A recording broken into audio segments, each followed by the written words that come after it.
Time travel করতে কে না চায়? Not future. কেমন একটা লাগে। আর এমনিতেও আমার ছোটবেলা থেকে মাল্টিভার্স নিয়ে হেভি ইন্টারেস্ট। ওইগুলো নিয়ে আরেকদিন আড্ডা হবে। বাট সত্যিই যদি আমি কখনো চান্স পেতাম, আমি এদের কাছে যেতাম। হ্যালো, আমি মৌ, ব্যাঙ্গালোরে থাকি। আর এখনও নিজেকে আপডেট করারই প্রসেসে আছি।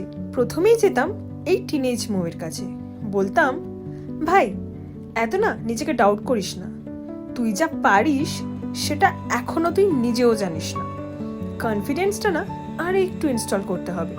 তারপর যেতাম আমার এই 20 বছরের মৌয়ের কাছে, বলতাম, এই যে মামুনি, ফোনটা আপডেট করার আগে নিজের স্কিলসগুলোকে আগে আপডেট করো, বুঝলে?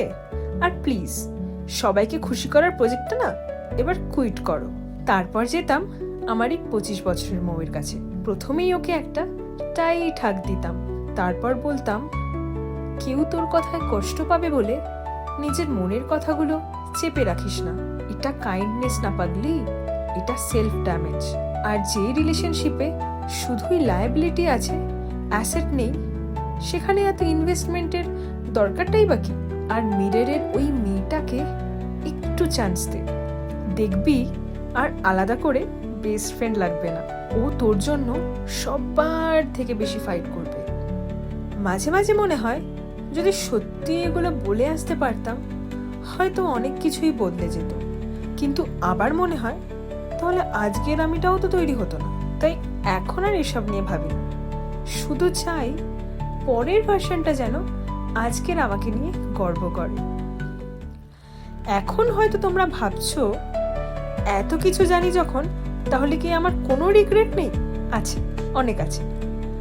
আজও এমন কিছু রাত আছে যখন ঘুমানোর আগে মনে হয় ওই ডিসিশনটা না নিলেই হতো, লাইফটা অন্যরকম হয়ে যেত তাহলে। কিন্তু মজার ব্যাপার কি জানো, তখনকার আমি এই ডিসিশনটা নিয়েছিল তখনকার নলেজ দিয়ে। আজকের নলেজ দিয়ে কালকে জাজ করা খুব ইজি, কিন্তু ওই দিনের মৌ তো আজকের চ্যাপ্টারটা পড়েনি, ও শুধু চেষ্টা করেছিল। আর এটা আমি অনেক দেরি করে বুঝেছি। আমরা নিজেদের সাথে এমনভাবে কথা বলি যেভাবে আমরা আমাদের সবচেয়ে বড় এনিমির সাথেও বলি না। একটা ভুল করলেই তুই ইউজলেস, তোর দ্বারা না কিচ্ছু হবে না, সব নষ্ট করে দিলি। কিন্তু যদি তোমার কোনো একটা বন্ধু এই একই ভুল করতো, তুমি কি ওকে এটাই বলতে? হয়তো না। তাহলে নিজের সাথে এত রুট কেন? আমার মনে হয় গ্রোয়িং আপ মানে শুধু স্যালারি বাড়ানো নয়, বা অন্য কোনো সিটিতে গিয়ে সেটেল হওয়াও নয়। গ্রোয়িং আপ মানে নিজেকে একটু কম জাজ করা, অনেকটা বেশি ভালোবাসা, আর প্রত্যেক বছর একটু একটু করে বেটার ভার্সন হওয়ার চেষ্টা করা। তাই এখন আর আমার টাইম ট্রাভেল করার ইচ্ছে থাকলেও পাস্টে যাওয়ার কোনো ইচ্ছে নেই, কারোর কাছে কিছু প্রুফ করারও নেই।